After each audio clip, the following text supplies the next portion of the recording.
Hey everyone, today we're going to be checking out this car behind me. It's a very special car. One of my friends from my car club built this car and he did a manual swap, which we're going to be going into, which a lot of people talk about doing manual swaps, but not a lot of people actually end up doing them. So let's hear the story of this beautiful BMW. Hey man, how's it going? Hey, nice to see you. Thanks for bringing out your car. Yeah, I'm happy to do so. So, what are we looking at here? What is this? All right, so this is my BMW 740i. It's a 2000 year model. And I got this car about 4.5, 5 years ago. Did not start out as well as I had hoped. So bought it from a guy in Florida. Okay. And he spoke really well, the pictures were really good, and I made the terrible mistake of not doing a pre-purchase inspection and just shipping it over to me. So this was an internet purchase. So this was this was a blind internet purchase, Okay. right? And everything that you could imagine that could go wrong did go wrong. The battery died on the way over, Okay. and the trucker actually couldn't find the battery because he wasn't used to batteries being under the hood. So he scratched up the roof, got into the trunk, got one over there, delivered to me. Radiator was busted. This thing kept overheating, leaks galore, suspension was shot. Exhaust was the only thing that the owner was actually honest about. It had raised cats on it. Okay. And so it sounded great in videos. It sounded terrible in real life. Oh, really? So my first drive of the car, I got a migraine. Oh, and, wow. and I was like, great, so this is what it is. There was so much wrong with it that I couldn't pass inspections. And I had to put like a few $1,000s in just to get it to pass. Because if I couldn't pass it, I couldn't get title. I couldn't even sell it again. So you thought about selling it? Well, immediately when I was like, oh God, like what have I gotten myself into?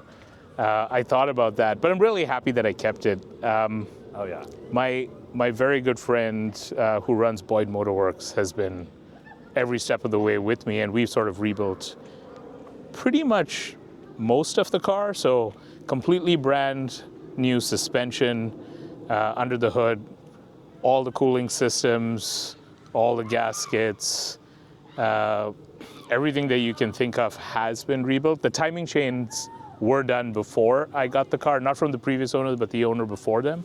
And that's important because this is the V8. This is the V8, right? So actually, really good call out. There were two different models for the E38. There was the 740i, which was short wheelbase, and then there was the 750i L, which was the long wheelbase. The V8 also came in a long wheelbase, but this is the shorty, what they call the shorty sporty, and so higher ratio rear differential, beefed up transmission. Was supposed to be, lowered suspension. It was supposed to be the sporty version of all the cars. Nice. And let's talk about some of the mods you've done so far, and we'll save the biggest mod for last. Okay, all right. So there's an Alpina style bumper on the front, Okay. which I'm a big fan of. It's without the Alpina lips, without the Alpina letters on it. I do have sort of new trim all the way across the front. The entire front of the car has been repainted the original color just to keep it cleaner. These are AC Schnitzer, I believe Type 2s, 3-piece wheels all around. So I bought these, rebuilt them, brand new lips all the way around. And I think how hard were those to find? Because I know that these are rare wheels. so they were rare. It took me quite a few months to find one, and I managed to get it at a decent price. I was not specifically looking for the gold, but they seemed to suit the car, and so I've never thought about repainting them for now. I think the gold looks great on the silver. I say it looks like jewelry on the car. Kind of, yeah, I like that. And then car looks like it's sitting a little bit lower. Yeah, so brand new suspension all the way around. I did put it on BC Racing coilovers, the extreme lows. And I like the way it sits. It sits low, but not excessively. And I went for sort of the fatter tire look. They were running on 19s when I first got the car. And I much preferred this sort of OEM plus look to it. Yeah, I agree. That's kind of what I prefer also. How low did you go? Like, how much of a drop was this? Do you know? I'm honestly not sure. It's more of like eyeballing it Right. as opposed to like measuring it. Right. It was sitting on Bilsteins originally, and so I think it's sat a little bit lower than that, but I don't know how to compare that to stock. And then you did something special with the exhaust because you were getting migraines, right? Yes. So you changed this. So I went through a couple of different rounds. Where I am right now, I actually have the mufflers off a X5 4.8 IS, the E53, so the first generation. I know that's sort of a very weird combo. It's not something that anybody else has done, but I've owned that car twice, and that was the best sounding car that I've ever owned. Yep. And so I said, hey, why not marry the two? I've been really happy with it. I'll probably change out, I have glass backs, and so I'll probably change it out to a different resonator or just remove them completely because it's a little bit muscle car soundy right now, but I still like it a lot. And I believe that the X5 had the same V8. So Yeah, so the X5 had a few different options, the 4.4, the 4.6, and the 4.8. These exhausts are off the 4.8. okay, nice. All right, so let's talk about why this car, in my opinion, is super special. You took a car that was a problem at first and swapped the transmission. Tell me about that. I did, yeah. So not for the faint of heart. I mean, I kind of had this dream from almost the moment that I bought the car, that I was like, hey, this would be really cool as a manual. Right. But I had to take care of everything mechanical first, make sure the car was sound. So the process was, I ended up buying a 540i with a blown motor. And if you don't know, basically the transmission in the M5, the 540, and then the Euro spec 740 is exactly the same. Right, so this is the 6-speed manual. It's a 6-speed manual. And you could buy the kit, like basically somebody will be selling a couple of parts. It's always better to just have, in my opinion, the parts car. Right. So I bought a parts car. Again, Boyd Motor Works did the entire swap. And the crazy part is, I didn't drive manual at the time. Oh, that's right. You did not know how to drive a manual when you did this. I did not. So I was really like, hey, you know what? I'm just going to do this. When they finished the job, I told the owner, I said, look, man, I can't pick up the car because I don't know how to drive it home. So he dropped it back at my place late at night.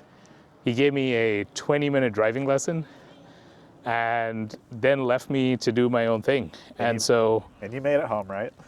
He made it home. I basically would go out at like 5 a.m. in the morning or like 10 or 11 p.m. at night to practice. I live on a hill, so that was not fun. Right.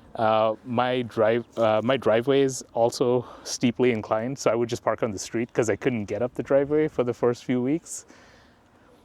Wow. But now I'm totally fine. Now you're good. Yeah. So let's go ahead and look inside the car. And the reason this is special because this car in the U.S. never came in manual. It was always automatic, correct? Correct. And so there it is. This is what the manual looks like. And so what'd you have to do? Did you have to replace any trim or the center console or anything to make it like look nice, or was that the same? So shockingly, again, because in Europe it came with this, I didn't have to change out anything on the surface. So no trim, no pieces. Obviously, they took out the automatic transmission and they put in the manual one. We did have to get a custom drive shaft, and then we had to balance that. But everything else was a lot of plug and play, and then DUD-MD in Seattle tuned the car. Nice. So like reverse works perfectly, cruise control works perfectly. If I put it in reverse, my mirrors tilt down, like everything is smooth. No warning lights on the dash either. Nice. Yeah. So this is one of the few manuals, the short wheelbase in the U.S. right here. Yeah. Beautiful. Nice. All right. Is there anything else you want to talk about the car? So there's small touches that I've done to the car that make a big difference to me personally. So on the interior, I took a lot of the extended leather bits from the 750iL and I put it into this car. Okay. So all this extended leather here, you see all the stitching here on the top, on the bottom, the leather dash, and the glove box, the center console as well. the B pillars, and then even behind the seats. I don't know if you can see this, but all the wood trim here, and then the leather, extended leather on the map pockets. Nice. That's all extra leather. So that never came on a 740i, at least not in the US, unless it was custom spec'd. And then I have an M5 steering wheel and the gauge cluster from the 4.6i. So it's exactly the same as the M5 cluster without the M logo. Okay. Nice. Well, can we hear how it sounds? Yeah. All right. Oh, sure. Happy to start it up.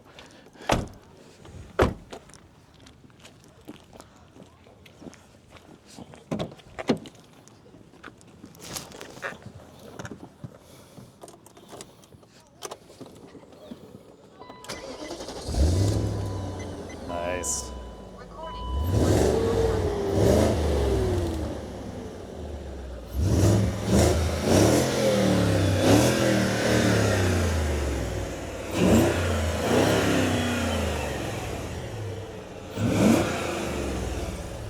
I love it, man. I love it. All right, everyone. Now we're going to take a look under the engine bay and see some of the mods that we've got going on down here. So let's flip it around. All right, what do you got under this engine here? Yeah, so mostly bolt-ons. I do have a Dynon air intake. We also have a M60 intake manifold that allows it to breathe better. I have an enlarged throttle body from, I think from the 4.8 IS engine as well. And then there's a .MD Stage 3 tune on this, so really, really flies. And then the strong strut is pretty phenomenal, really tightened up the front, a lot more eager to turn in, and just a lot more fun to drive. Nice, awesome. Thank you so much for bringing out the car, taking your time to show me this. You did a great job. I'm glad you didn't get rid of it. So, all right. Thank you, man.